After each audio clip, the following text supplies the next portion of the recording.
The wagon wheels creaked against the rutted trail as Clara Whitley pressed herself deeper into the corner of the hired coach, her black widow's dress gathering dust with each jolt.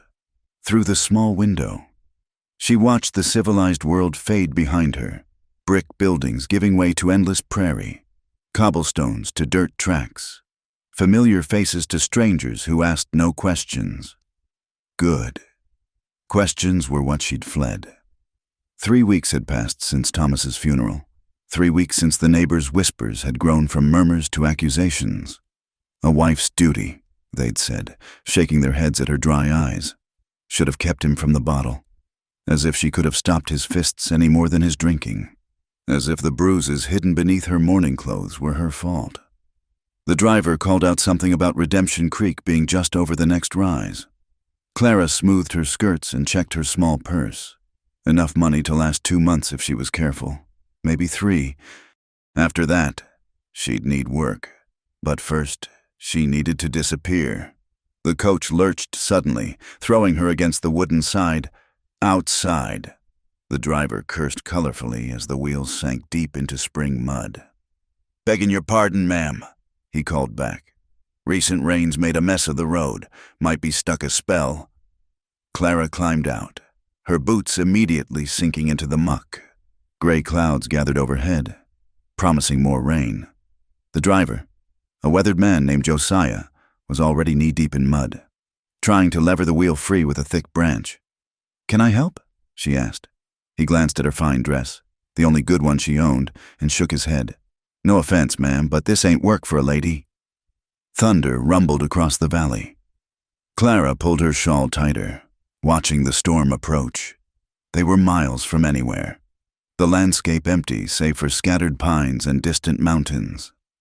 For a moment, panic fluttered in her chest. What had she done? Running to this wilderness. The sound of hoofbeats interrupted her spiraling thoughts. A lone rider appeared on the trail, moving with the easy grace of someone born to the saddle. As he drew closer, Clara could make out broad shoulders, a weathered hat pulled low, and hands that guided his horse with subtle precision. "Trouble." The man's voice was deep, unhurried. He swung down from his mount, a beautiful bay stallion, and surveyed the situation with practiced eyes. "Wheels stuck good." Josiah grunted. "Could use another pair of hands." The stranger nodded, already rolling up his sleeves. "Ma'am, might want to step back. This'll be messy work." Clara met his eyes for the first time, gray like the gathering storm. With crow's feet that spoke of years squinting into the sun, she looked away quickly, unused to such direct gazes from men. Thomas had preferred her eyes downcast. "I'm not afraid of a little mud. Mr. Boone, alias Boone." He didn't wait for her response, just moved to position himself at the wheel. "On 3, Josiah."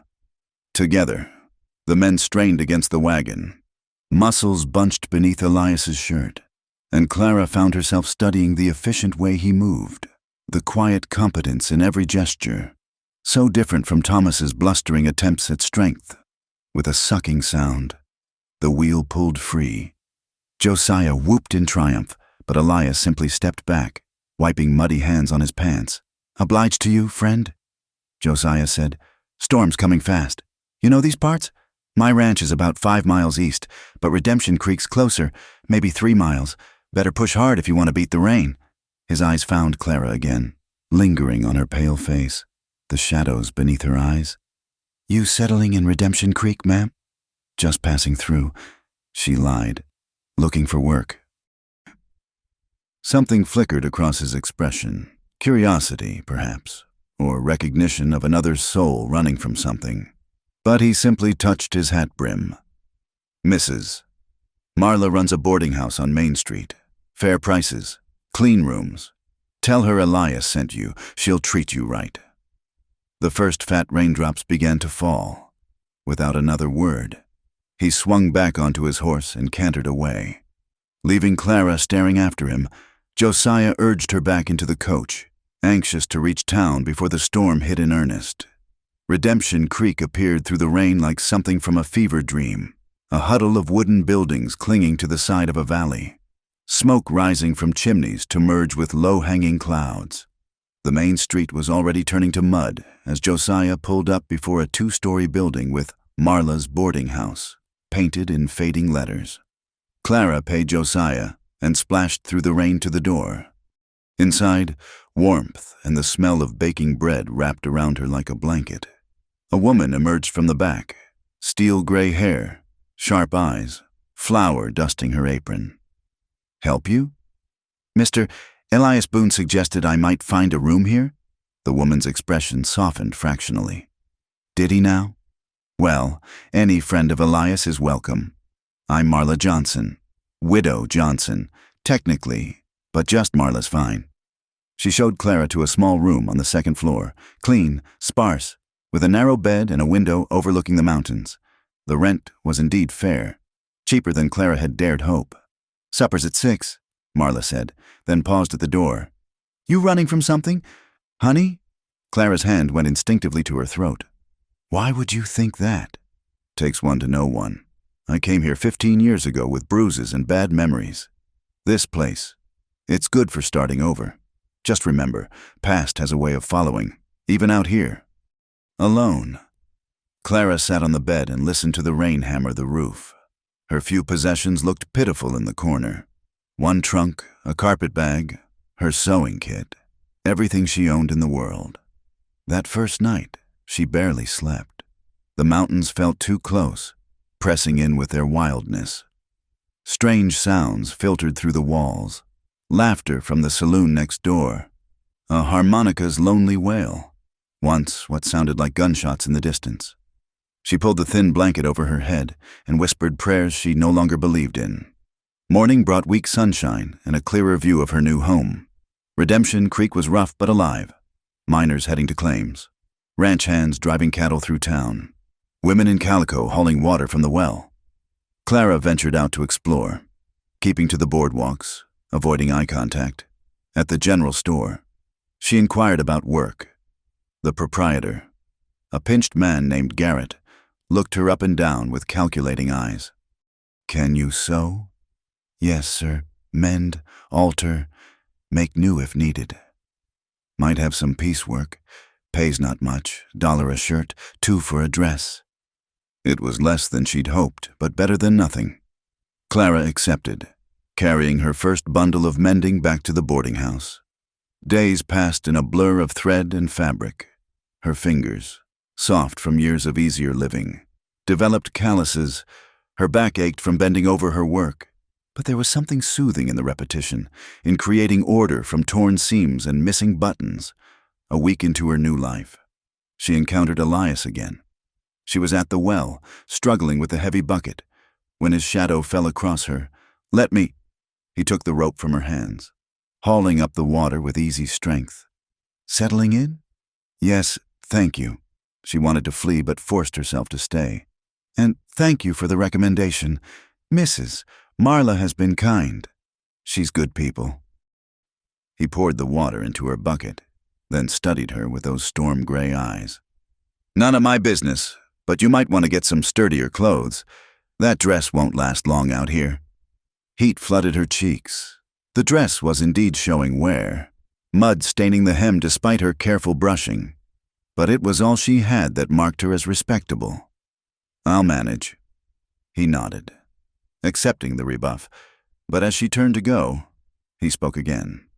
"I've got firewood needs splitting. $1 a day if you're interested. Know you're doing sewing work, but winter's coming. Might want to lay in supplies. I don't need charity. Mr. Boone. Not offering any. Got more wood than time is all. Think on it." He touched his hat and walked away, leaving Clara standing there with her water bucket, confused by the unexpected kindness. Thomas had never offered anything without expecting payment, usually extracted from her flesh. That night, as mountain wind howled past her window, she allowed herself to think about gray eyes and gentle hands. Just for a moment, then she forced the thoughts away, burying them deep with all the other dangerous dreams. She was done with men, done with their promises and their fists. But as sleep finally came, she found herself remembering the way Elias had moved, sure and steady, like the mountains themselves. A man who helped strangers in the mud and spoke to widow women with respect. Dangerous thoughts indeed, for a woman who'd sworn never to trust again.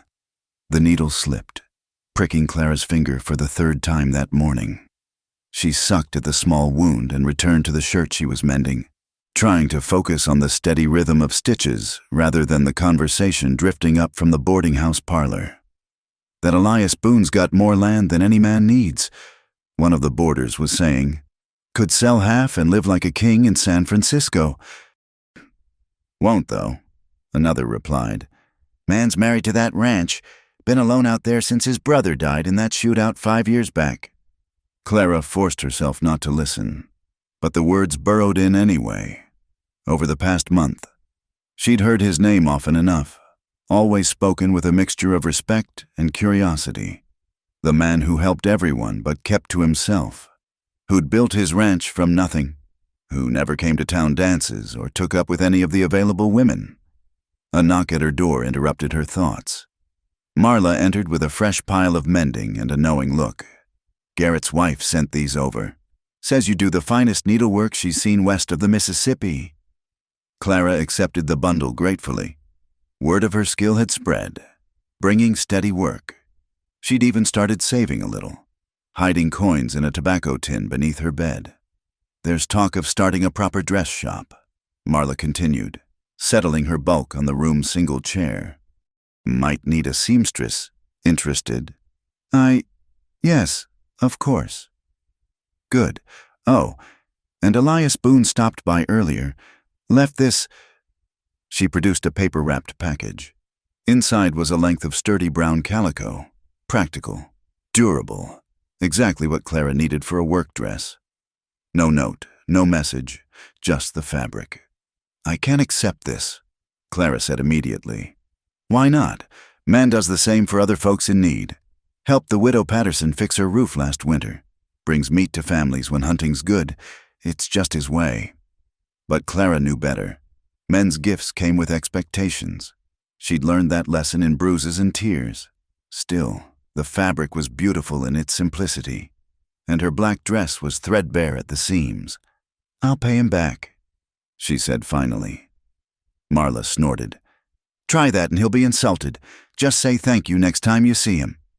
The opportunity came sooner than expected. Clara was at the general store, collecting another batch of mending. When Elias entered, he moved through the cramped space carefully. Aware of his size among the stacked goods and clustered shoppers, their eyes met across a barrel of flour. Clara steeled herself and approached. Mr. Boone, I wanted to thank you for the fabric. He shifted, uncomfortable with the gratitude. Garrett mentioned you were taking on extra work. Figured you could use it. It was kind of you. Just neighborly. They stood awkwardly until Mrs. Garrett bustled over, arms full of ribbons and lace. Oh, good. You're both here. Clara, dear, I've had the most wonderful idea. The harvest dance is next month, and we need decorations made, bunting, table runners, that sort of thing. Would you be interested? Yes, I'd be happy to help. Excellent. And Elias, you'll come this year, won't you? Can't have our biggest rancher missing another dance. His face closed off slightly. Don't dance, Mrs. Garrett. Nonsense. A man your age should be settled. Plenty of nice girls would be happy to. I'll think on it. His tone was polite but final. He touched his hat to both women and left quickly. Mrs. Garrett tutted. That man, handsome as sin and rich as Croesus, but stubborn as his own mules. Clara gathered her mending and escaped before more could be said. But that night, cutting out her new work dress, she found herself wondering what had put such shadows in those gray eyes. The next weeks brought the first bite of autumn. Aspen trees on the mountainsides burst into gold, and morning frost silvered the ground. Clara's small room grew cold at night, and she understood now why Elias had mentioned firewood. She was shivering over her sewing one evening when a soft knock came. Opening the door revealed one of the other boarders, Samuel, a young miner with kind eyes and eager smiles. Evening, Mrs. Whitley.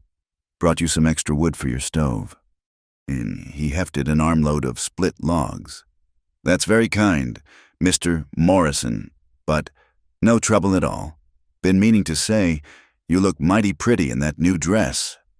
Warning bells chimed in Clara's head.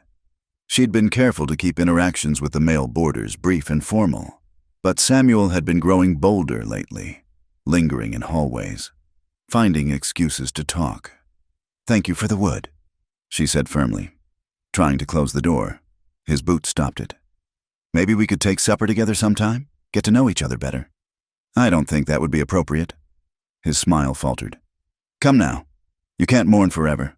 Man needs a woman. Woman needs a man. It's natural. Good evening, Mr. Morrison." She pushed harder on the door, but he didn't budge. Fear crawled up her spine, a familiar sensation she'd hoped to leave behind. No need to be unfriendly, just trying to be nice. The lady said good evening. Elias's voice came from the stairway, quiet but carrying unmistakable authority. Samuel stepped back quickly. "Just bringing firewood. Boone, no harm meant. Glad to hear it." Elias moved past him to Clara's door, effectively blocking Samuel's view. "Mrs. Whitley, that work we discussed? Tomorrow morning suit you?" Clara caught on quickly. "Yes, thank you. First light." "That'll do." Samuel muttered something and retreated. Elias waited until his footsteps faded before turning back to Clara. "He been bothering you?" "It's nothing I can't handle." His jaw tightened. "Man should know better. Want me to speak to him?" "No." The word came out sharper than intended. "I mean, thank you, but I don't want trouble." He studied her face, reading more than she wanted to reveal. "Offer stands. And that work I mentioned? It's real if you want it. Could use help with my winter supplies. Sorting, storing, that sort of thing. Fair wages." Clara hesitated. Being alone with him at his ranch felt dangerous in an entirely different way than Samuel's clumsy advances. But winter was coming, and her savings were still meager. "I'll think about it." He nodded. "You do that, and keep your door locked. Not all the men here are gentlemen." After he left, Clara did indeed lock her door, then sank onto her bed.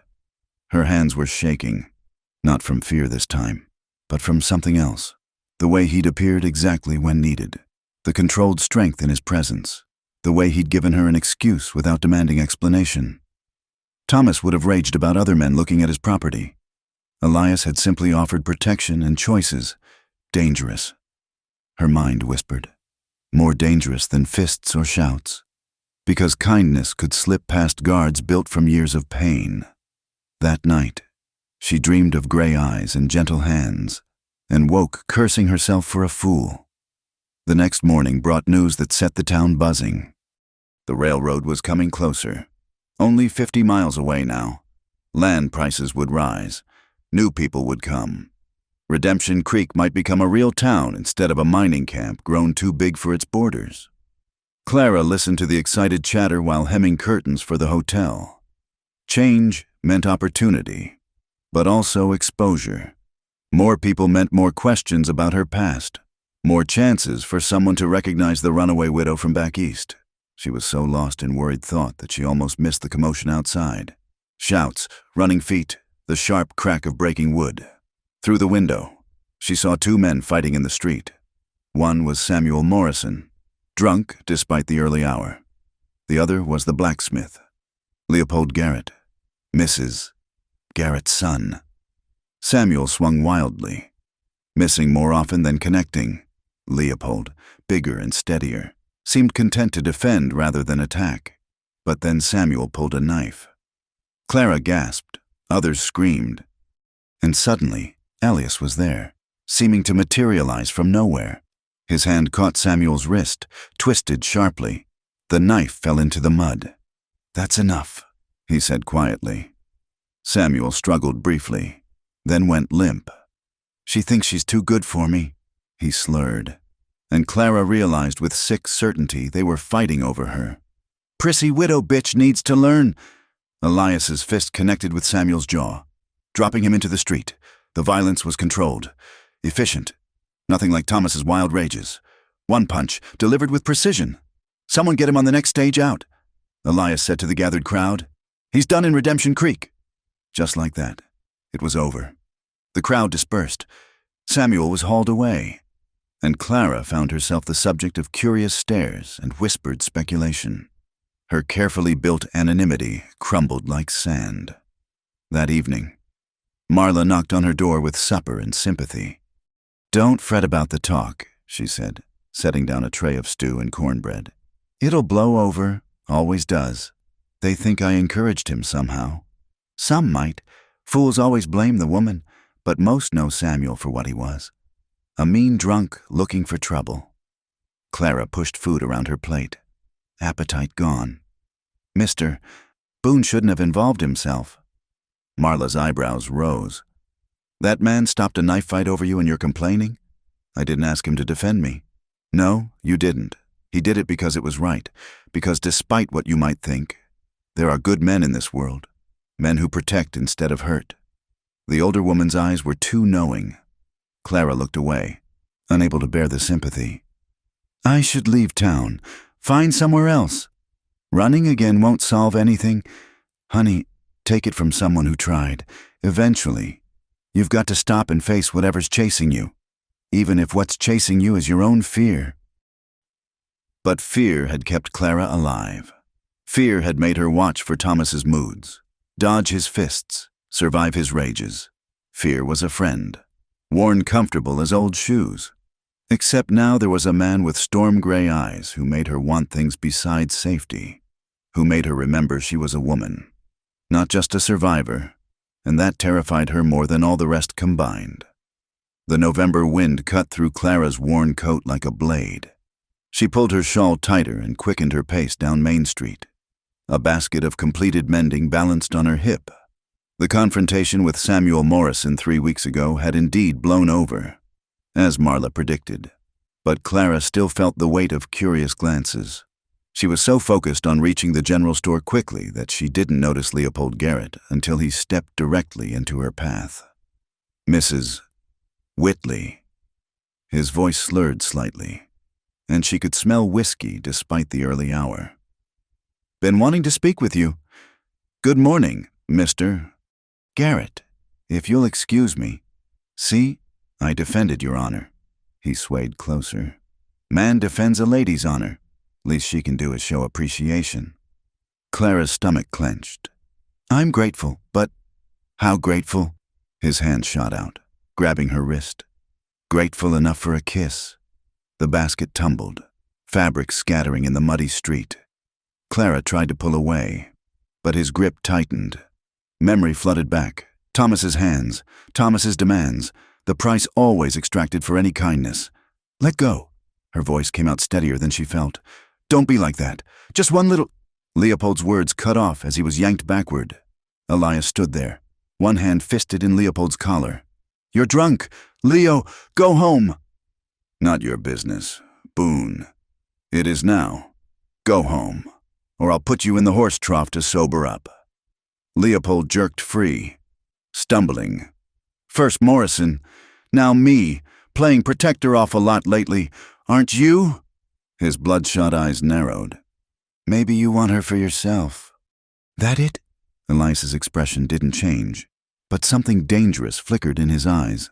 "Go home." Perhaps Leopold saw that danger too. He muttered a curse and lurched away. Elias immediately stepped back, giving Clara space while she gathered her scattered work with shaking hands. "I'm sorry," he said quietly. "Shouldn't have to deal with that." "Why does this keep happening?"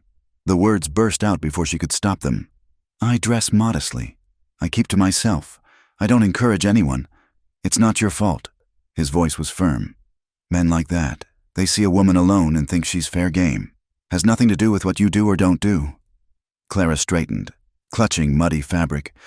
"I should go." "Wait." He shrugged out of his coat, holding it out. "Your coat's too thin for this weather. Take mine." "I can't. Please." The single word was soft, almost pleading. "Let me do this one thing without argument." Their eyes met and held. Something shifted in the space between them. fragile as frost on a window.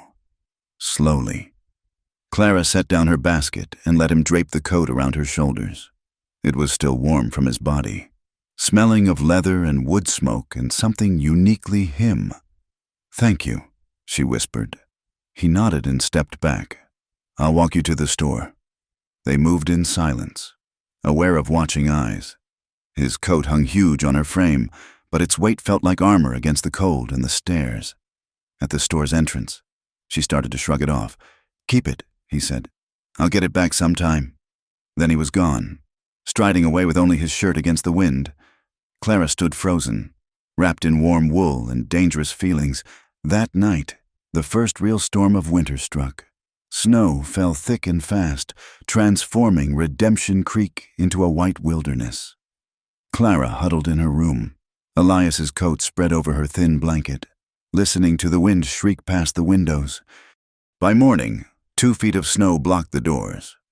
Marla organized the boarders to dig out, but Clara noticed their wood pile was dangerously low. With passages to the outlying areas blocked, no new supplies would come for days. She was rationing her small fire, fingers stiff with cold as she tried to sew, when boots stomped up the stairs. Elias appeared in her doorway, snow dusting his shoulders, arms full of split wood. "Figured you might be running low. How did you even get through? Know the trails." He stacked wood by her stove, efficient and careful not to crowd her space. "Brought supplies for Marla too. Storm caught everyone off guard." Clara watched him work, noting how he favored his left side slightly. "You're hurt." "It's nothing. Horse spooked in the snow, caught me against a fence." Before she could think better of it, she touched his arm. "Let me see." He went very still, slowly. She pushed up his sleeve, revealing a long gash, poorly bandaged. "This needs cleaning," she said. "Sit. I'm fine. Sit." To her surprise, he obeyed, folding his large frame onto her single chair. Clara gathered water and clean cloth, trying to ignore how the small room seemed to shrink with him in it. She worked in silence, cleaning the wound with a gentle efficiency. He never flinched, though she knew it must hurt. This close, she could see the fine lines around his eyes, a small scar on his jaw, the way his dark hair curled slightly at the nape. "There." She tied off the fresh bandage. "That should hold better." "Thank you." His voice was rough. When she looked up, their faces were inches apart. His eyes dropped to her mouth, and heat flooded through her that had nothing to do with the stove.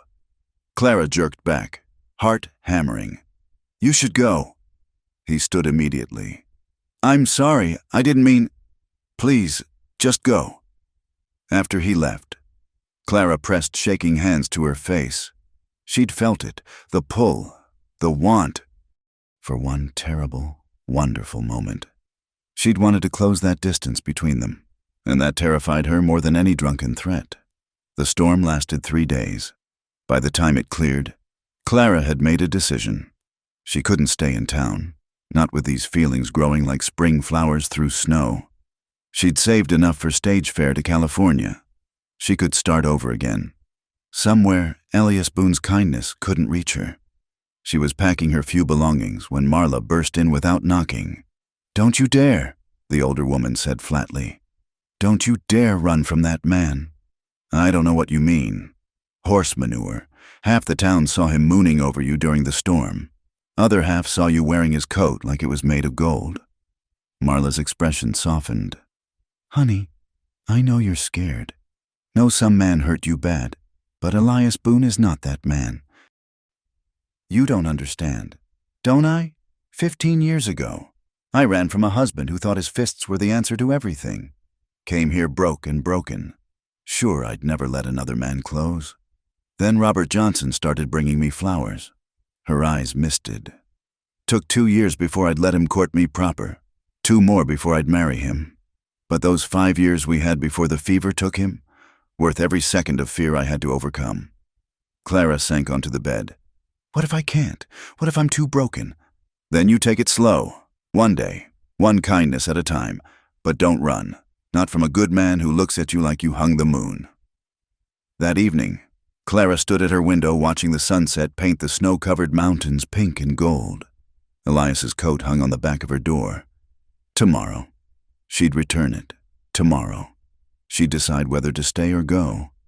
But tonight, she pulled the coat around her shoulders and let herself imagine, just for a moment, what it might feel like to trust again. The next morning dawned crystal clear and bitter cold. Clara had barely slept, wrestling with indecision. But as she descended for breakfast, she found the dining room in uproar. Avalanche took out the pass road. Someone was saying, Elias Boone was checking his stock up that way. The world tilted. Clara gripped the doorframe. What? Marla appeared at her elbow. Search party's forming. They think he's trapped somewhere near Crystal Ridge. Without conscious thought, Clara was moving. She grabbed Elias's coat, her warmest boots, and pushed through the crowd gathering outside. Several men were organizing horses and supplies. I'm coming, she announced. Tom Rodriguez, the livery owner, shook his head. No place for a woman. I know basic medical care. If he's injured, let her come. This from Dr. Henry Patterson, the town's only physician. Another pair of hands might help. They rode out in grim silence, following the treacherous trail toward the mountains. Clara had never been on horseback in such conditions, but she clung to the saddle horn and focused on the broad back of the rider ahead. 3 hours in, they heard it, a faint whistle, the signal every local knew. The party surged forward, finding a narrow ravine where snow had cascaded down, blocking both ends. There, someone pointed to a dark shape against the white. Elias was pressed against the ravine wall, his horse standing protective guard, even from a distance. Clara could see he was holding his ribs, face pale with pain. The men worked to clear a path while Clara and Dr. Patterson prepared medical supplies. It took an hour to reach him, another to get him stable enough to move. Broken ribs, the doctor determined, possible internal bruising. Lucky to be alive. Clara? Elias's eyes found her through the haze of pain. What are you doing here? Being foolish, she said, trying to keep her voice steady. Stay still. They rigged a travois to transport him. Clara rode alongside, watching his face for signs of distress. Halfway back, he reached out and caught her hand. Knew someone would come. He murmured, Didn't think it'd be you. Yes, well, I still had your coat. His laugh turned into a cough, but he didn't let go of her hand. Back in town, they carried him to his room at the boarding house. His ranch was too far in his condition. Doctor Patterson gave instructions. Rest, watching for fever. Someone with him at all times. I'll take first watch, Clara said, surprising no one more than herself. Night fell. The room was warm, firelight dancing on the walls. Elias drifted between sleep and waking, occasionally calling out. Clara bathed his forehead with cool cloths, held water to his lips, tried not to think about how natural it felt to care for him. Near midnight, his eyes opened fully, lucid for the first time. You stayed, he said softly. Someone had to. You're too stubborn to rest properly on your own. Clara, just her name, but weighted with so much. I need to tell you something. In case, you're going to be fine. Listen, please. He struggled to sit up despite her protests. I know you're running from something. Know someone hurt you. I see it in how you flinch from quick movements, how you watch doors like they might trap you. Clara's breath caught. I'm not asking for your story, not asking for anything you can't give. Just want you to know you're safe. With me, you're always safe. The tears came then, sudden and unstoppable. 5 years of holding them back, and they chose now to fall. Don't, she choked out. Don't be kind to me. Can't help it. He reached up, thumb brushing away tears with infinite gentleness. Been trying not to care about you since that first day in the mud. Failed miserably. Clara caught his hand, pressed it to her wet cheek. For a long moment, they stayed frozen like that, balanced on a precipice. Then, as if pulled by invisible strings, she leaned down. Their lips met softly, hesitantly. His hand cupped the back of her neck. Not demanding, just holding. The kiss was question and answer, fear and courage, ending and beginning all at once. When they parted, both were breathing unsteadily. "I can't," Clara whispered. "I'm sorry, I can't. I know." His thumb stroked her neck gently. "Not asking you to, just wanted you to know, in case the mountain had won." She stayed with him that night, curled in the chair beside his bed, wearing his coat like armor. When morning came with its harsh light and harder questions, she slipped away like smoke. But she left something behind in that fire-lit room. Some small piece of the wall she'd built around her heart, crumbled like old mortar, letting in the first dangerous ray of light. For 2 weeks after the avalanche, Clara avoided Elias completely. She took her meals in her room, accepted only mending work that could be done without venturing into town, and ignored Marla's increasingly pointed looks. The memory of that kiss haunted her, the tenderness of it, the way her whole body had awakened like spring after endless winter. But avoidance in a town the size of Redemption Creek was impossible forever. She'd run out of thread and couldn't put off a trip to the general store any longer. She chose mid-morning, when most men would be at work, and hurried through empty streets. She was examining spools of thread when a familiar voice made her freeze. "Blue would suit you better than black." Clara turned slowly. Elias stood a few feet away, still moving carefully from his injuries, but upright and steady. He looked thinner, shadows under his eyes, but those same storm-gray depths held warmth when they met hers. "Mr. Boone, you shouldn't be up and about yet. Doctor cleared me yesterday.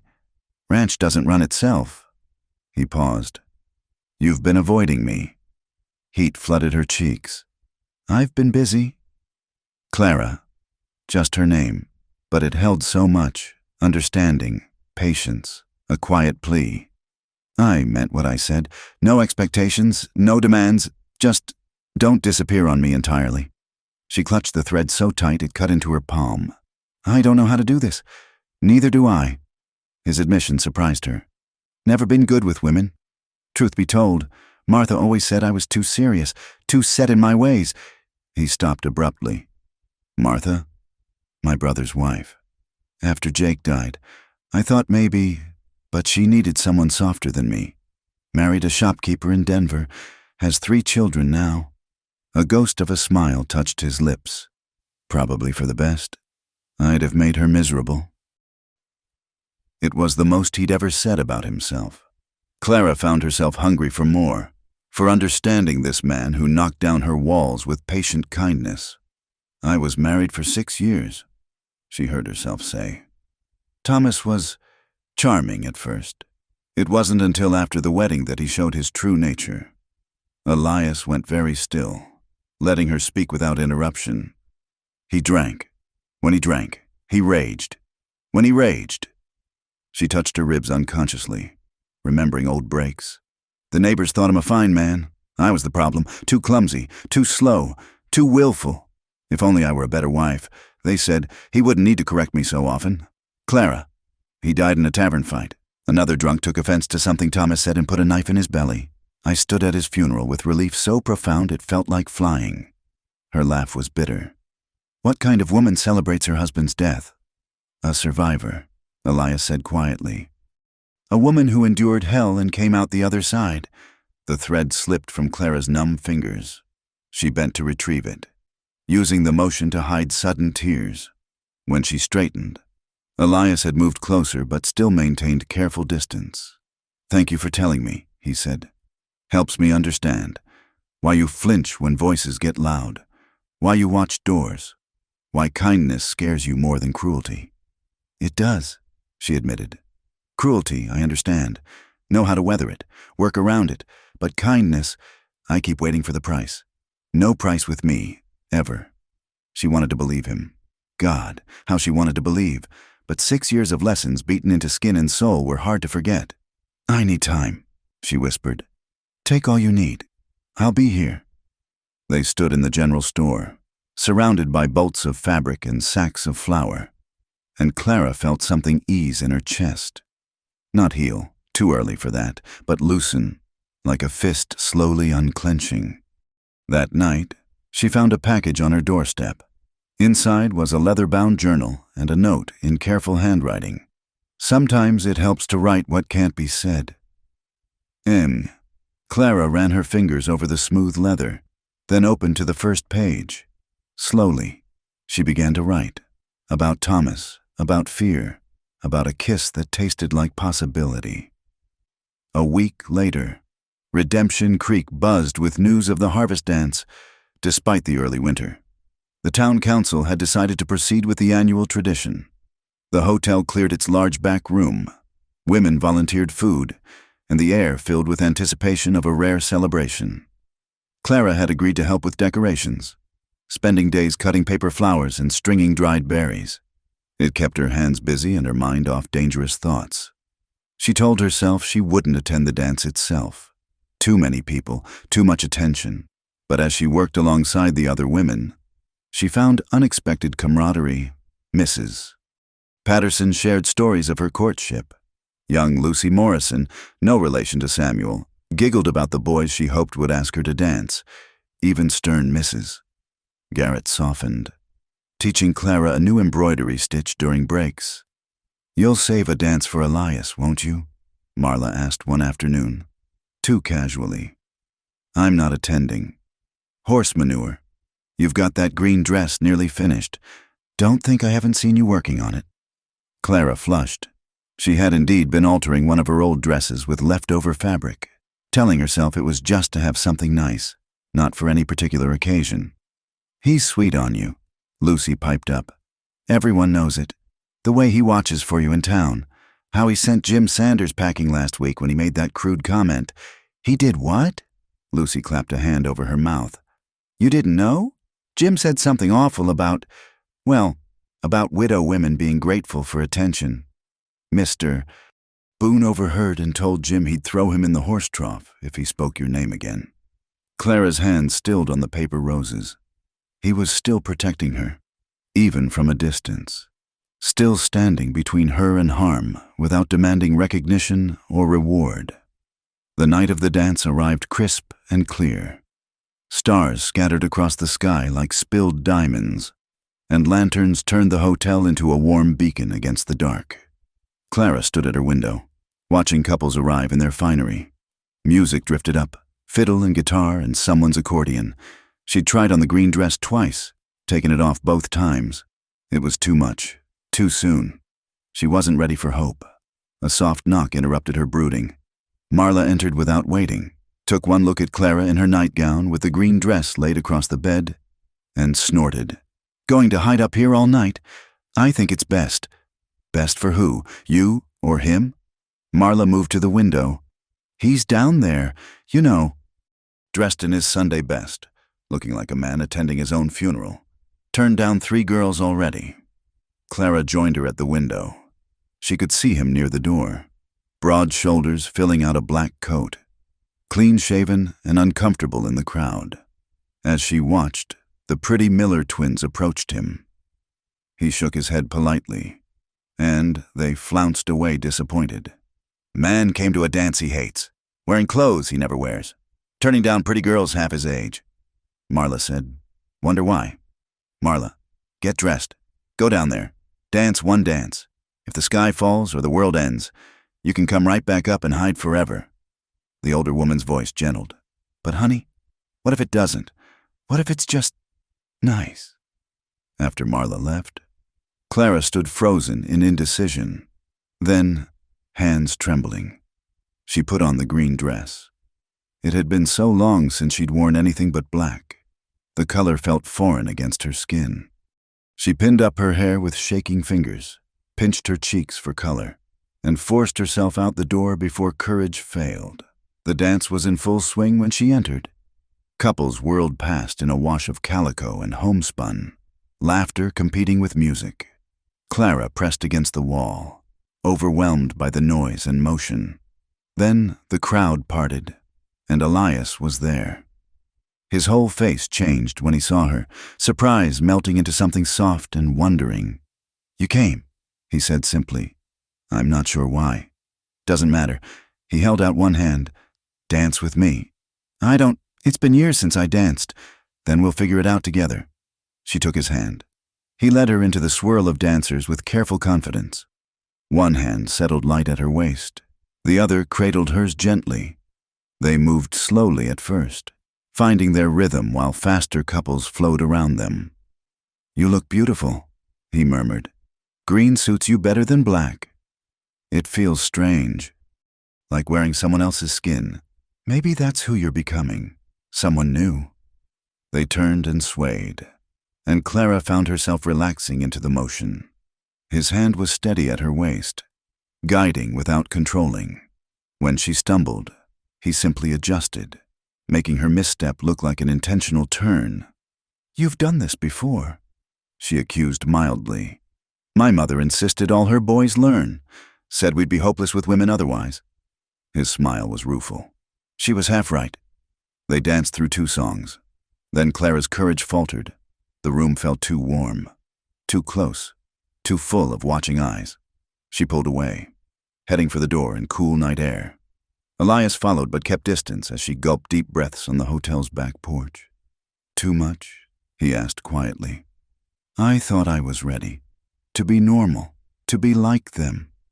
She gestured at the bright windows. But I don't know how anymore. You don't have to be like them. Just be you. I don't know who that is. He moved closer, still careful not to crowd her. I do. You're Clara. You mend things, clothes, cuts, probably hearts if given chance. You're stronger than you know, kinder than you believe. And you dance like you're afraid the music will stop. Maybe it will. Maybe. But that's no reason not to dance while it's playing. Inside, the music shifted to something slower, sweeter. Without thinking, Clara stepped into his arms. They swayed there on the porch, dancing to muffled melody and distant stars. I dream about you, she confessed into his shoulder. Then hate myself for it. His arms tightened fractionally. Why?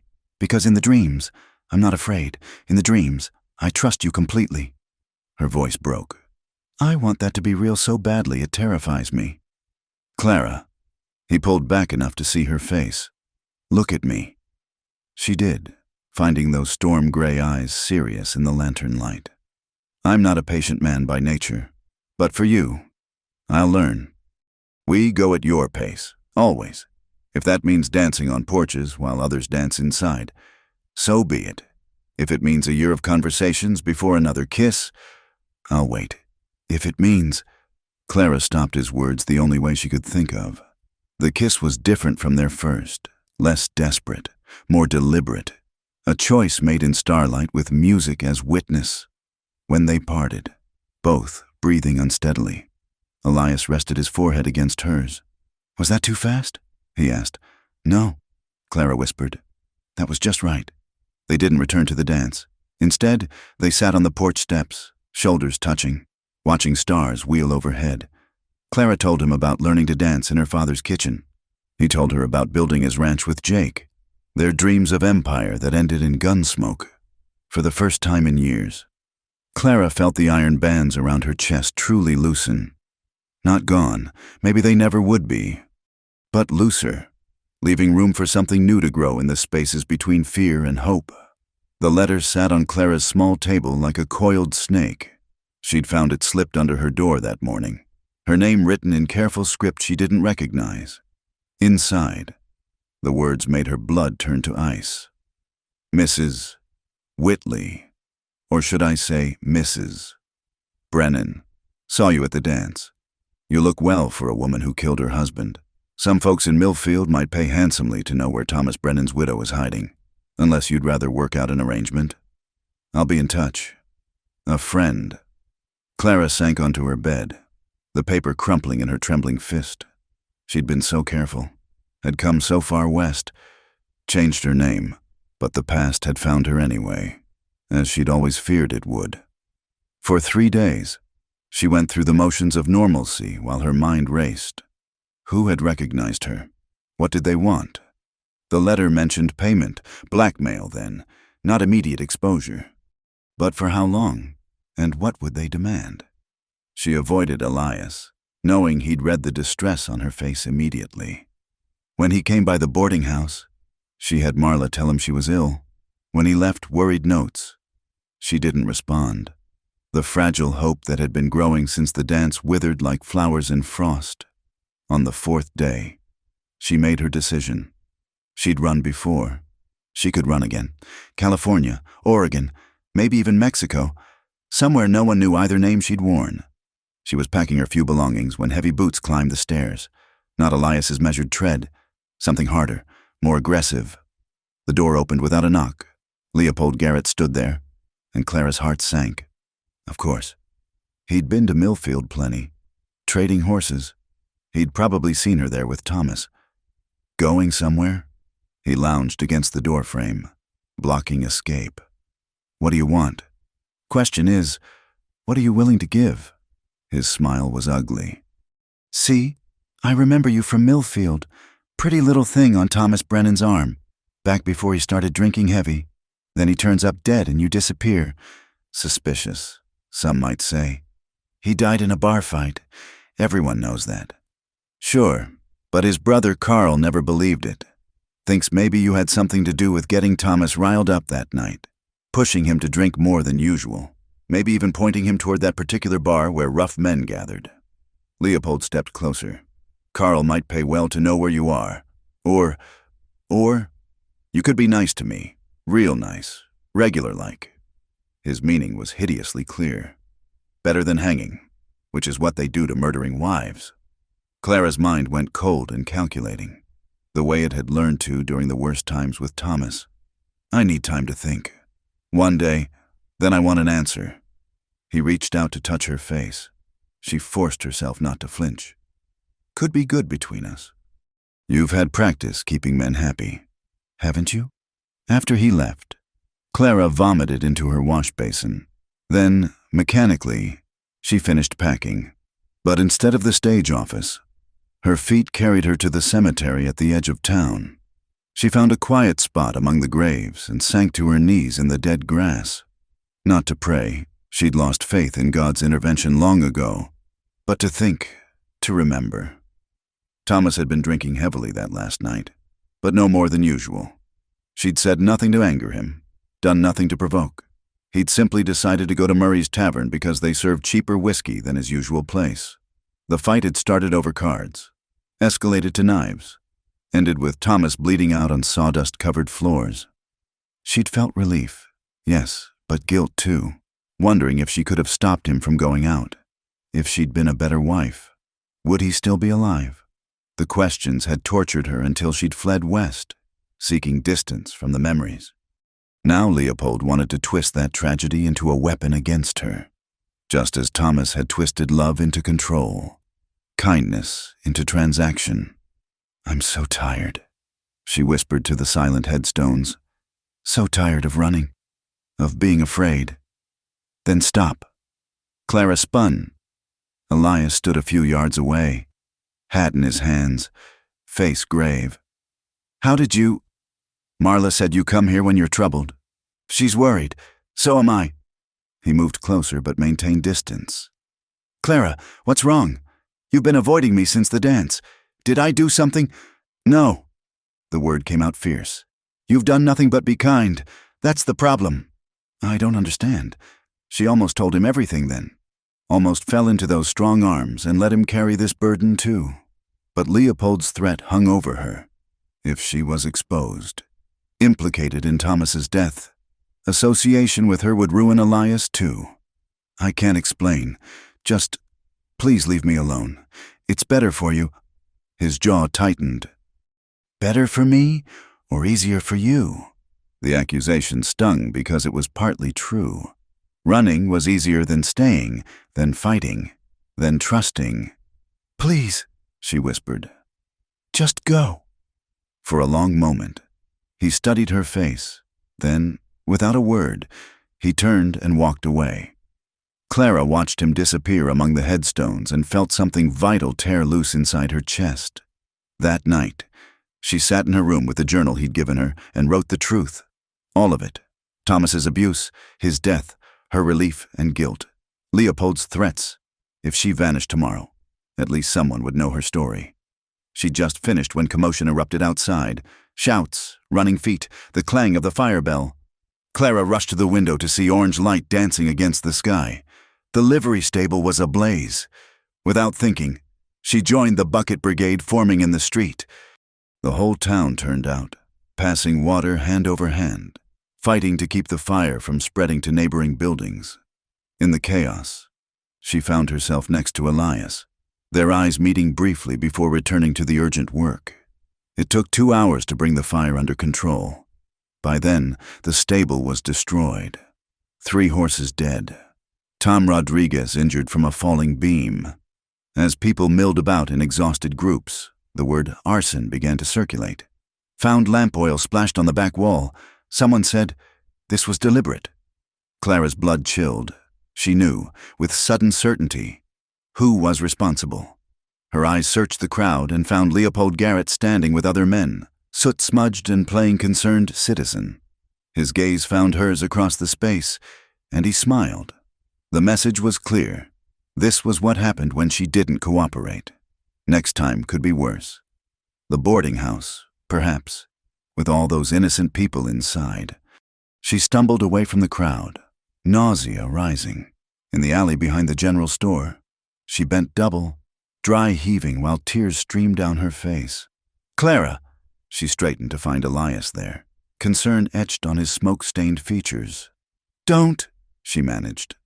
Please don't be kind to me right now. I can't bear it. Then I'll be direct. What does Leopold Garrett have on you?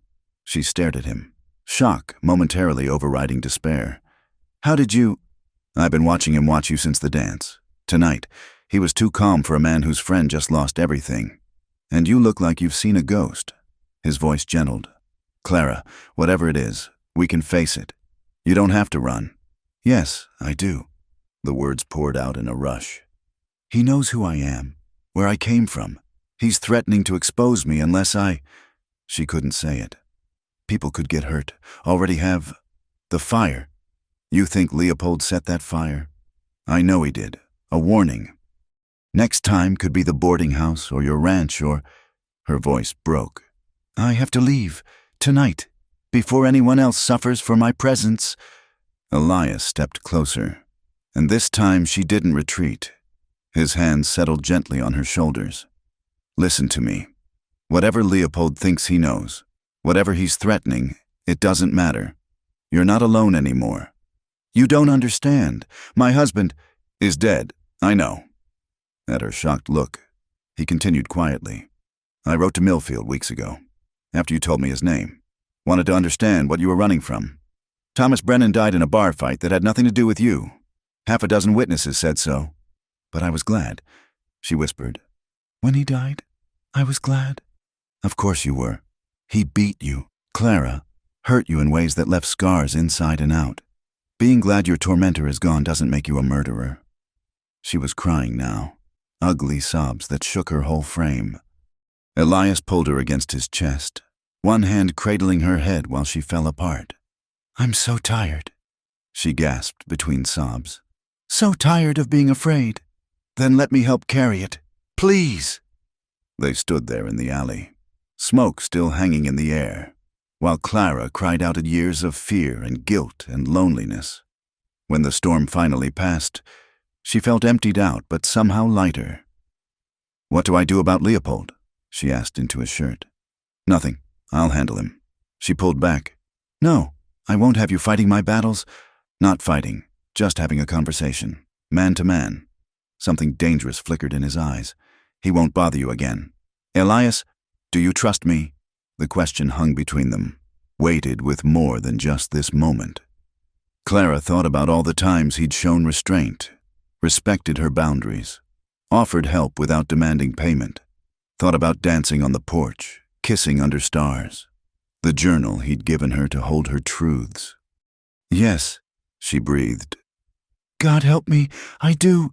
He cupped her face gently, thumbs wiping away tear tracks. Then believe me when I say you're safe. Leopold Garrett is a coward and a fool, but he's not stupid. He won't cross me, and he won't hurt you or anyone else again. The next morning, Leopold Garrett was gone. His horse, his belongings, everything, vanished in the night. His mother claimed he'd spoken of trying his luck in Nevada, had been planning it for weeks. Clara never asked Elias what conversation had prompted such a sudden departure, but when she found a packet on her doorstep containing the blackmail letter torn to pieces, she understood that some protections came without price tags or hidden costs. For the first time since Thomas's death, she slept without nightmares, knowing that someone stood guard against the darkness, not because she was weak, but because she didn't have to be strong alone anymore. The journal entry that night was short. I think I'm learning the difference between a cage and a shelter. One imprisons. The other simply offers rest until you're ready to fly again. The weeks following Leopold's departure brought a tentative peace to Clara's life. She threw herself into work, taking on extra sewing projects as Christmas approached. The normalcy felt fragile, like ice over deep water, but she clung to it gratefully. Elias maintained a careful distance, present but not pressing.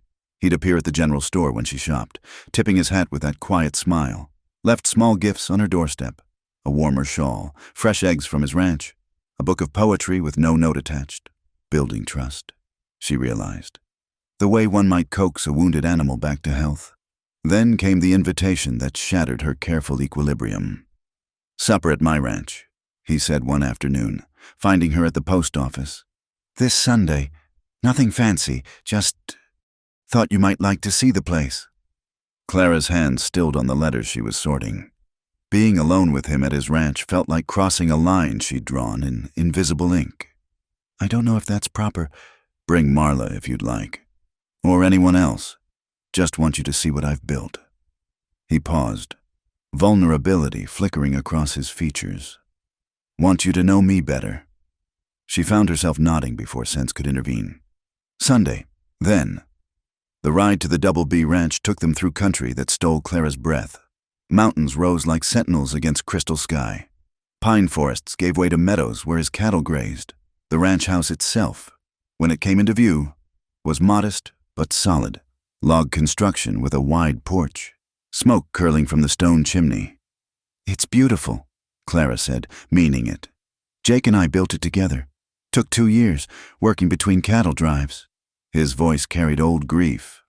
"Always figured we'd add on when we took wives, raised families. Now it's just me rattling around in too much space." He helped her from the borrowed wagon, hands lingering at her waist. For a moment they stood close, the December air sharp between them, before he stepped back and gestured toward the house. Inside was unexpected warmth, not just from the massive fireplace, but in the details. Navajo blankets on hand-carved furniture, shelves lined with books, his mother's china displayed in a corner cabinet, a home waiting to be filled with life. "You read?" Clara touched the book spines wonderingly. "Winter nights get long. Jake used to tease me about it, said I'd rather court books than women." His smile was self-deprecating. Wasn't entirely wrong. They prepared dinner together, moving around his kitchen with surprising ease. Clara found herself relaxing into the domestic rhythm, chopping vegetables while he tended the stove, sharing stories of childhood meals, laughing when he admitted his biscuits usually turned out hard as rocks. "This is nice," she said without thinking, then flushed at the implications. "It is." He caught her hand, flour dusted from rolling dough. "Could be this way more often, if you wanted." The air between them charged with possibility. Clara's breath caught as he moved closer, free hand rising to cup her cheek. "Elias, just listen, please." His thumb stroked her cheekbone with infinite gentleness. "I know you're not ready for promises or plans. No, you might never be, but I need you to understand something." She nodded, unable to speak. "I love you." The words came simple and certain. Not asking you to say it back, not asking for anything you can't give. Just needed it said, so you know where I stand. Clara's eyes filled with tears. "You don't even know me. Not really. The broken parts, the ugly parts. I know you wake up screaming some nights. Marla mentioned it. Know you still flinch when men move too fast. Know you check exits in every room and keep your money hidden in 3 different places in case you need to run. She stared at him, shocked by his perception. Also know you sing while you sew, but only when you think no one's listening. Know you give half your earnings to the widow Patterson even though you barely have enough. Know you're teaching Lucy Morrison to read because her PA thinks education's wasted on girls. His voice softened. I know you, Clara. The broken parts just make the strong parts shine brighter. The tears spilled over then. I don't know how to love anymore. Don't know if I can. Then don't. Just be here with me. That's enough. He was still holding her hand, patient as granite. Clara found herself swaying closer, drawn by warmth and safety, and something deeper she didn't dare name. Their lips met softly. A question asked and answered in the quiet kitchen. This kiss was different from the others. Deeper, hungrier. Clara's hands found his shoulders, pulling him closer as years of denial crumbled. He responded carefully, letting her set the pace even as she felt him tremble with restraint. When they parted, both were breathing unsteadily. Stay, he said roughly. Not for that. Lord knows I want you, but not until you're ready. Just stay. Let me hold you. Let me pretend for one night that you're mine. She should refuse. Should run back to town in her narrow bed and safe loneliness. Instead, she heard herself whisper, yes. They sat before the fire as darkness fell. Clara curled against his chest, his arms wrapped around her like a fortress. He told her about finding this land, about Jake's death in a senseless shootout over water rights. She told him about the baby she'd lost in her 3rd year with Thomas, how he'd blamed her for it, how she'd been secretly grateful not to bring a child into that hell. Sometimes I feel like I'm made of scar tissue, she admitted, like there's nothing left that hasn't been cut. His arms tightened. Scars mean you survived. They're proof of strength, not weakness. Is that why you never married? Your scars? He was quiet long enough she thought he wouldn't answer. Then, partly, watched my PA destroy my mother with his moods and his fists. Swore I'd never risk becoming him. Then Jake died, and I had the ranch to run. And it seemed easier to stay alone. He pressed his lips to her hair. Until you made me want things I'd given up on. They talked until the fire burned low, sharing pain like bread between starving souls. Clara dozed against his chest, waking only when he carried her to his bed. Just sleep, he murmured when she tensed. I'll take the couch. No. She caught his hand. Stay, please. I'm so tired of being alone. He stretched out beside her, fully clothed on top of the quilts. Clara curled against his side, head on his shoulder, and felt safer than she had in years. But safety was an illusion, even here. She woke in the dark to Elias sitting bolt upright, hand reaching for the rifle by the bed. Outside, horses whinnied in distress. Stay here, he commanded, already moving. Clara followed anyway, Thomas's training forgotten in the face of shared danger. They crept onto the porch to see figures moving among the cattle pens. 3 men, maybe 4, cutting fence lines. Rustlers, Elias breathed. Bold ones, hitting this close to the house. One of the men laughed, the sound carrying on still air. Clara's blood froze. She knew that laugh, had heard it accompanying her nightmares for months. That's Carl, she whispered. Thomas's brother. Elias looked at her sharply. You're sure? He found me. Somehow he found inside, now. When she hesitated, his voice turned to iron. Clara, inside. She fled to the kitchen, hands shaking as she loaded his spare pistol. Through the window, she watched Elias step off the porch, rifle steady. That's far enough, boys. The rustlers spun. Carl Brennan's face was older, harder, but unmistakably him. Well, the great Elias Boone. Carl's voice slurred with drink. Heard you took up with my brother's murdering wife. Your brother died in a bar fight. Nothing to do with Mrs. Whitley. That what she told you? Sweet Clara always was good with stories. Bet she didn't mention the bruises, though. How she drove Thomas to drink with her, nagging and crying. Elias's voice remained steady. Get off my land. Not without what I came for. That woman owes a blood debt. Killed my brother sure as if she'd held the knife. Your brother was a drunk who beat his wife. World's better without him." Carl's face twisted with rage. He went for his gun. The night exploded. Clara watched in horror as guns fired. Men dove for cover. Elias moved with lethal grace, rifles speaking thunder. One rustler fell, then another. Carl scrambled behind a water trough, cursing. Then Clara saw the fourth man, circling wide toward the house, toward her. She met him at the door. Thomas's training finally useful. The pistol kicked in her hands. The man stumbled back, clutching his shoulder, and fled. Sudden silence fell like a curtain. Clara burst onto the porch to find Elias standing over Carl's still form, rifle smoking. "Are you hurt?" She ran to him, hands searching for wounds. "I'm fine. You?" "Fine." A hysterical laugh bubbled up. "I shot someone. Actually shot. You protected yourself. Nothing more." He pulled her against him as reaction set in. "It's over. He won't hurt you again." But it wasn't over. By dawn, the sheriff had arrived with questions. The dead rustlers were known troublemakers, their attempt at theft clear, but Carl's presence complicated things. Says here Carl Brennan had a warrant in Missouri. Sheriff Morrison studied his papers. Assault, theft, drunk and disorderly. Seems he blamed you for his brother's death. Mrs. Whitley? Clara lifted her chin. "Yes, but I had nothing to do with it." "I know. Checked the Millfield records myself weeks ago, after that business with Leopold Garrett." The sheriff's eyes were knowing. "Seems you've had more than your share of trouble with violent men." "Not anymore," Elias said quietly. "Anyone else comes looking for Mrs. Whitley, they'll find me." The sheriff nodded. "Expect they will. Good thing you're handy with that rifle." After he left, Clara stood in Elias's kitchen feeling hollowed out. The past had found her even here, brought violence to this peaceful place. Maybe she was cursed to spread destruction wherever she went. "Stop," Elias said, reading her thoughts.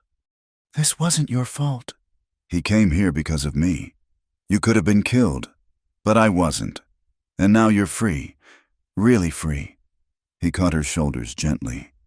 "No more running, no more looking over your shoulder. Carl's dead. Leopold's gone. There's nobody left to hurt you." The truth of it hit her like a physical blow. For the first time in years, no one was hunting her. No one held her past over her head like a sword. She was free. She didn't realize she was crying until Elias wiped her tears with calloused thumbs. "What do I do now?" she whispered. "I don't know how to live without fear." "Learn. With me, if you'll have me." His eyes held that steady warmth she'd come to depend on. "Stay, Clara. Not just tonight. Stay and build something with me. Something good and clean and ours." She thought of her sparse room in town, her meager possessions, her carefully guarded independence.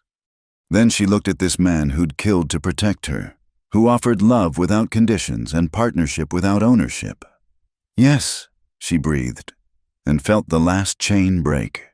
"Yes, I'll stay." News of Clara living at the Double B Ranch spread through Redemption Creek like wildfire. Within days, the whispers started. A widow woman staying with a bachelor. No chaperone. No marriage. Some called it scandalous. Others, remembering Elias's years of quiet kindness, reserved judgment. But Clara felt the weight of their stares whenever she came to town for supplies. "Let them talk," Elias said one morning, finding her crying over her sewing. "Their opinions don't matter." "They do, though." She wiped her eyes angrily. "Your reputation has survived worse. Clara, I don't care what they think." But she cared. After years of being Thomas's victim, she couldn't bear being the cause of Elias's downfall. The irony wasn't lost on her. She'd fled one town's judgment only to face another's. The breaking point came at Sunday service. Clara had convinced Elias they should attend, hoping to show respectability. But when they entered the small church, conversation stopped. Women pulled their skirts aside as Clara passed. Men studied Elias with expressions ranging from pity to disapproval. Reverend Mathis, new to town and eager to establish moral authority, chose the sanctity of marriage as his sermon topic. His eyes found Clara repeatedly as he thundered about temptation and fallen women leading good men astray. Halfway through, Elias stood. "Come on," he said quietly to Clara. She followed him out, face burning, aware of the dozens of eyes tracking their exit. Outside, she broke down completely. "I'm ruining you," she sobbed. "Just like Thomas always said, I destroy everything I touch." "Stop." Elias caught her face between his hands. That man was a liar who needed someone to blame for his own failures. "You've destroyed nothing." "Then why are we living in sin according to everyone in there?" His jaw tightened. "You want to get married? We'll ride to the courthouse right now." "Because you have to. Because it's the only way to stop the talk." She pulled away. "That's not what marriage should be." "No," he agreed. "It shouldn't. But neither should two people who love each other be shamed for finding happiness." That evening, Clara made a decision. While Elias was checking the cattle, she packed her few belongings. She'd return to the boarding house, preserve what was left of both their reputations, maybe in time. When the scandal died down, she was writing a goodbye note when horses thundered into the yard. Through the window, she saw Marla climbing down from a wagon, followed by Dr. Patterson, the widow Morrison, and surprisingly, Mrs. Garrett. "Don't you dare run again," Marla said, bursting through the door without knocking. "Elias rode into town looking like death itself. Said you were packing." "I have to, for his sake." "Horse manure." This from Mrs. Garrett, whose proper demeanor made the crude words more shocking. "That man's done more for this town than any 10 others combined. If folks want to judge him for taking in a woman who needed shelter, they can answer to us." "Doctor," Patterson cleared his throat, "my wife and I have discussed it. If you're concerned about propriety, she's offered to stay here as a chaperone until you decide what you want. And I've got the Reverend's ear." Widow Morrison added with a sly smile, "Young man needs to learn the difference between righteousness and self-righteousness. Leave him to me." Clara stared at these women who'd become friends without her realizing it. "Why would you do this?" "Because we've all been where you are," Marla said gently. "Scared, alone, judged for things beyond our control. This town gave us second chances. Time we'd pass that gift along." The tears came then, but they were different, cleaner somehow. Clara found herself embraced by multiple pairs of arms, surrounded by the kind of feminine support she'd never known existed. When Elias returned, he found his kitchen full of women planning what amounted to a social rehabilitation campaign. His eyes found Clara's across the chaos, the question clear. She nodded. Unpacked bag answer enough. "Thank you," he said simply to the room at large. "Don't thank us yet." "Mrs. Garrett replied briskly, "You two are going to do this properly. Courtship, chaperones, the whole bit. Give this town something positive to gossip about." And so began the strangest period of Clara's life. Mrs. Patterson moved into the ranch's spare room, maintaining propriety while Clara and Elias conducted a formal courtship under the town's watchful eyes. It should have felt like stepping backward. Instead, it became something unexpectedly sweet. They took chaperoned walks along the creek, Elias pointing out eagle nests and beaver dams. He brought her flowers, winter roses coaxed from who knew where, and left them with proper calling cards. She baked for him, mended his shirts, slowly learned the rhythm of ranch life. In the evenings, they sat by the fire with Mrs. Patterson knitting nearby, and Elias read aloud from his books, poetry, mostly, Wordsworth and Byron and Shakespeare's sonnets. His deep voice wrapped around the words like aged whiskey, and Clara found herself memorizing the way firelight caught in his eyes. "You're courting me with literature," she accused one night, after a particularly moving rendition of She Walks in Beauty. "Is it working?" He grinned, looking younger than she'd ever seen him. "You know it is." Mrs. Patterson cleared her throat pointedly, but Clara caught her hiding a smile. The town, presented with this proper courtship, slowly shifted its judgment. Helped along by Marla's strategic gossip and Widow Morrison's influence over the Reverend, opinion began to favor the romance of it all, the taciturn rancher winning the wounded widow's heart through patient devotion, like something from a penny novel. Clara overheard at the general store, not entirely disapproving now. 3 months into their formal courtship, spring arrived with violent beauty. Wildflowers exploded across the meadows, and newborn calves wobbled on uncertain legs. Clara had never seen anything as hopeful as that riot of new life. She was helping with calving one afternoon, mud to her knees, but exhilarated, when Elias caught her around the waist. "Marry me," he said suddenly. "Not because we have to, not to quiet gossips. Because I love you and want to wake up beside you every morning until I die." Clara's heart stuttered. "Elias, I know you're scared. No marriage means something different to you than most. But I swear on my brother's grave, I will never raise a hand to you, never use your love against you, never make you feel trapped." His eyes were fierce with sincerity. "You'll always have your own money, your own choices, partnership, not ownership." She thought of all the careful steps they'd taken, the walls slowly dismantled, the trust built brick by careful brick. Thought of waking in his arms that first night at the ranch and feeling safe, of watching him defend her against Carl, of his patience, his kindness, his steady presence. "I don't deserve you," she whispered. "Other way round. I'm just a rough rancher who reads too much. You're the one who brought life back to this place, to me." He cupped her muddy face tenderly. "Say yes. Clara, choose happiness, choose us." Around them, spring sang its ancient song of renewal, and Clara, covered in mud and cow afterbirth, her heart finally thawed from its long winter, said the only word that mattered: yes. The wedding, held 6 weeks later, transformed Redemption Creek. The whole town threw itself into preparations with an enthusiasm that suggested collective guilt over earlier judgment. Women who'd snubbed Clara now competed to help with her dress. Men who'd questioned Elias's judgment now slapped his back and offered congratulations. "Nothing like a wedding to make folks forget their small-mindedness," Marla observed, pinning orange blossoms in Clara's hair. Clara barely heard her, focused on her reflection. The woman in the mirror looked nothing like Thomas Brennan's victim. This woman glowed, wrapped in cream silk that misses. Garrett and others had sown with love. This woman stood straight, met her own eyes without flinching. "You look beautiful," Lucy Morrison breathed. "Like a princess from my picture books. I feel—" Clara searched for words. "Free. I feel free." The ceremony was held at the ranch, mountains standing witness. Elias had built an arbor of pine boughs and early roses, and half the town crowded the yard. When Clara appeared on Dr.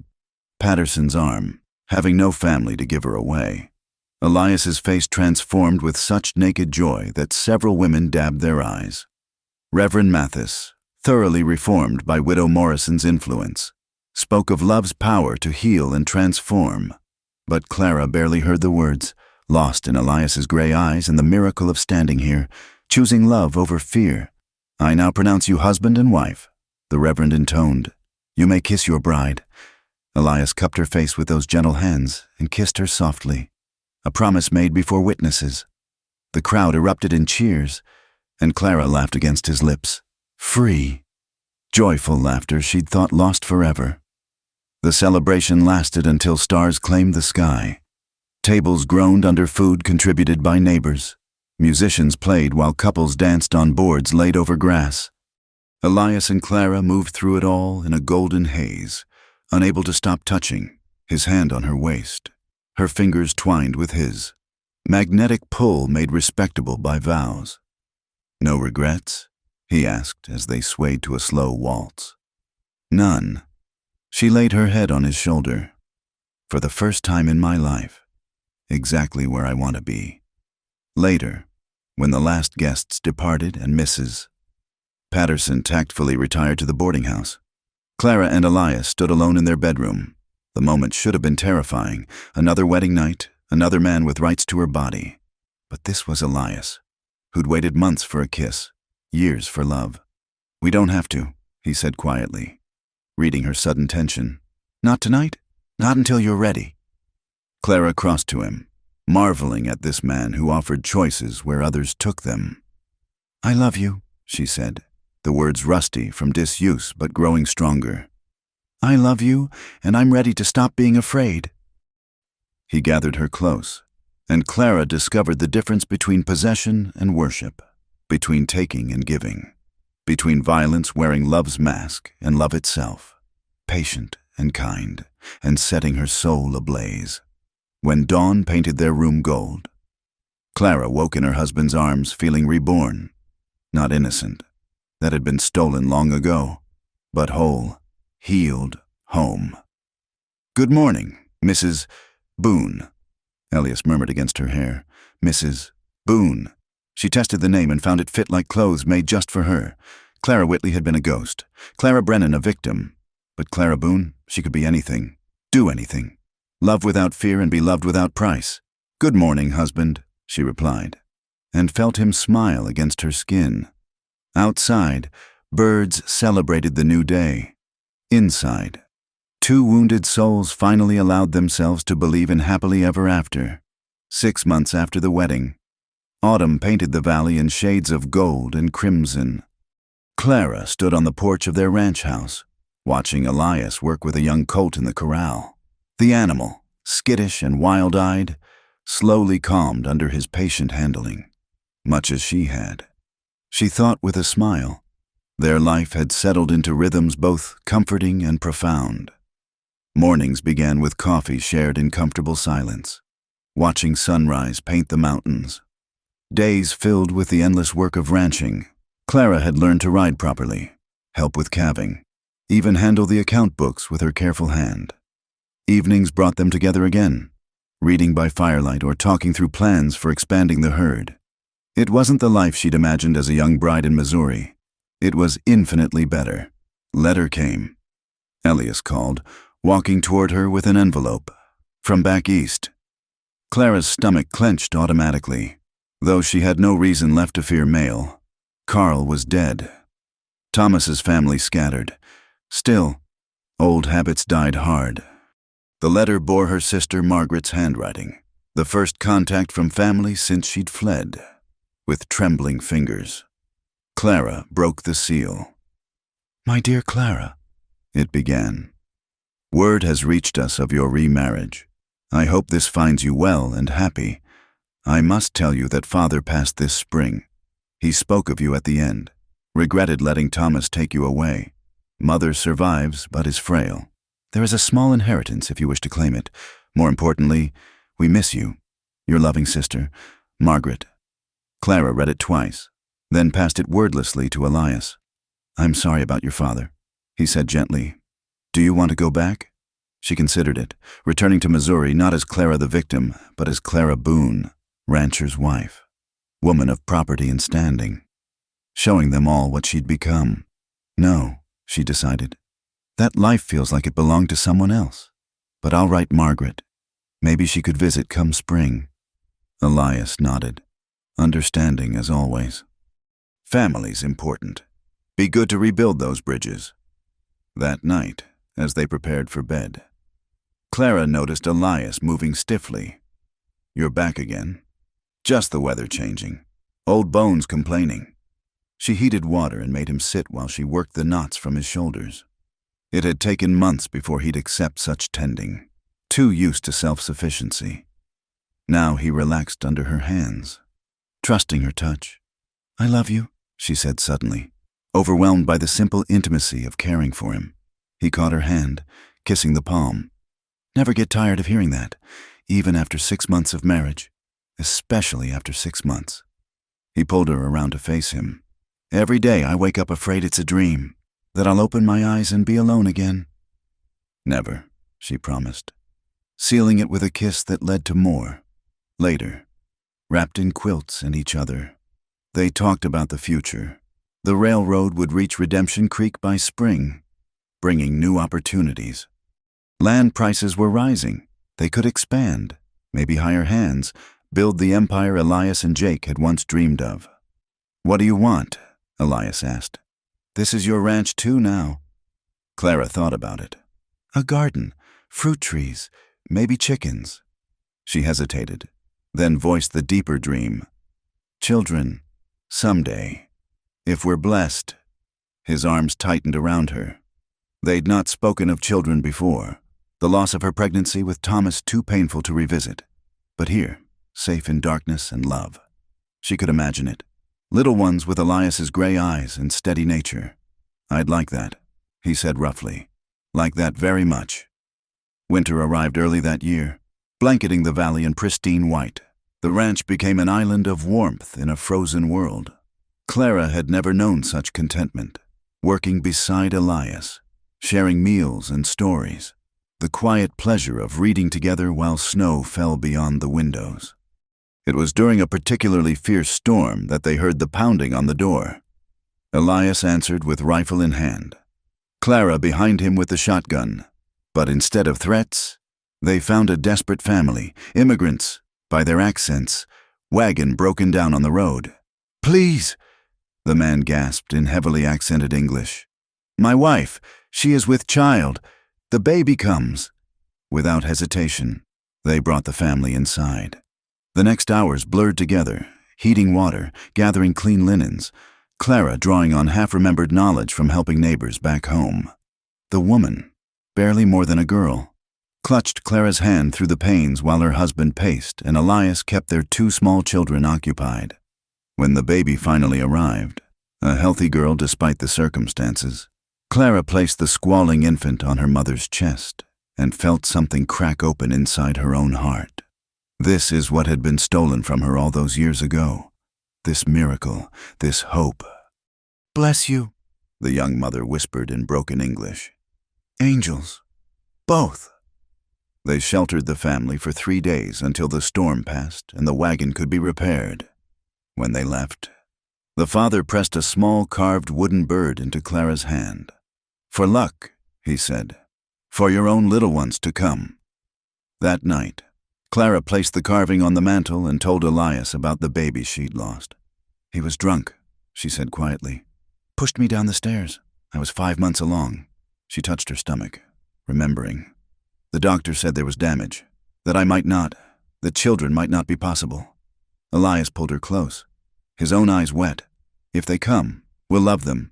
If they don't, I'll love you. Family is what we make it." Spring arrived with its usual violent beauty, and with it came changes. The railroad reached Redemption Creek, bringing crowds of workers, new businesses, opportunities, and chaos in equal measure. Land they'd bought for pennies was now worth dollars. Cattle prices soared with easier transport to eastern markets. "We could sell out," Elias mentioned one evening, studying their accounts. "Have enough to live comfortable anywhere. San Francisco, Denver, even back east if you wanted." Clara looked around their home, at the kitchen where she'd learned to trust, the bedroom where she'd learned to love, the porch where she'd learned to hope. "Never," she said firmly. "This is home. This is where we became us." He smiled, relieved. "Good. Wasn't keen on city life anyway." They used their profits to improve rather than escape. A larger barn, better fencing, hired hands to help with the growing herd. Clara got her garden and fruit trees, chickens and a milk cow. The ranch bloomed under their combined care. It was high summer when Clara knew. She'd suspected for weeks but hadn't dared hope. Now, with Mrs. Patterson confirming her condition, she sat in stunned joy. "You're certain?" 3 months along, I'd say baby should come with the new year. The older woman smiled kindly. "After what you told me about before, I know you're scared, but you're healthy, strong, different circumstances entirely." Clara waited until evening to tell Elias, finding him watching sunset from the porch. "I have news," she began, then lost her words. He read her face, hope dawning in his eyes. "Really?" She nodded, tears coming. "January, Mrs. Patterson thinks." He crossed to her in 2 strides, gathering her close with careful reverence. "A baby. Our baby. I'm terrified, she admitted. What if? No what ifs, just hope. He knelt suddenly, pressing his lips to her still flat stomach. Hello, little one. I'm your papa, and I already love you fierce as fire. Clara laughed through her tears, running fingers through his hair. Sentimental fool. You're sentimental fool, he agreed, standing to kiss her properly. The next months passed in a blur of preparation and growing wonder.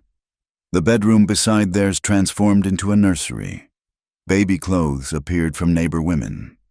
Elias carved a cradle with patient hands, sanding it smooth as silk.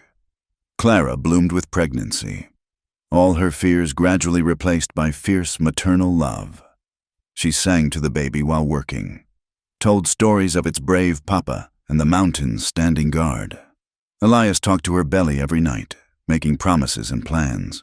When labor came with the first snow of winter, Clara faced it with the same courage she'd found in herself over these transformative years. Elias stayed beside her, against all convention, holding her hand through the pains.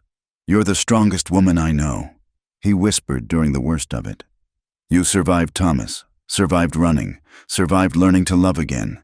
You can do this. And she did. When their son entered the world just after midnight on New Year's Day, 1900, his cry was the most beautiful sound either had ever heard. Jacob, Clara said softly, cradling the baby.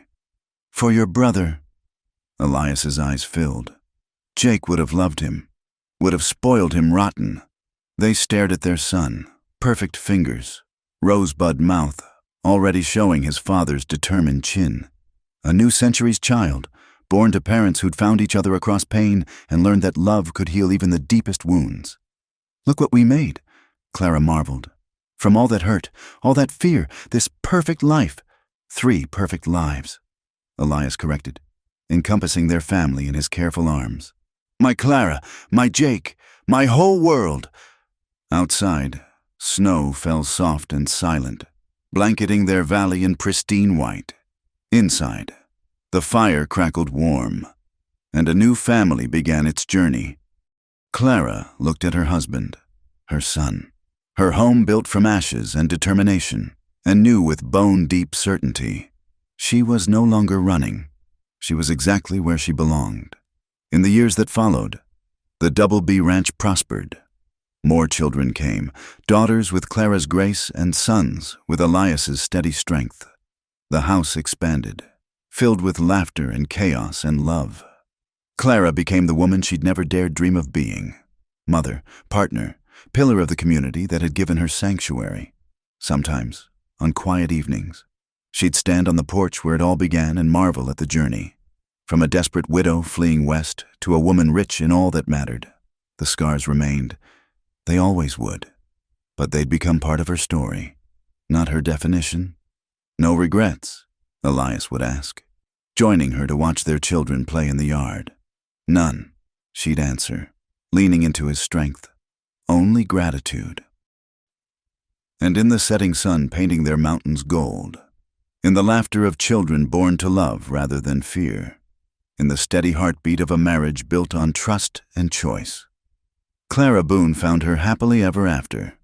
Not the fairy tale she'd once imagined, but something better, real, hard-won, and absolutely hers. Thank you for listening to our story tonight here at the Wild West Campfire. I'd love to know where you're listening from, whether it's a big city apartment or out under the stars like our characters.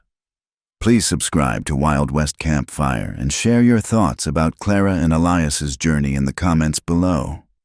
Did their story of healing and second chances touch your heart as it did mine?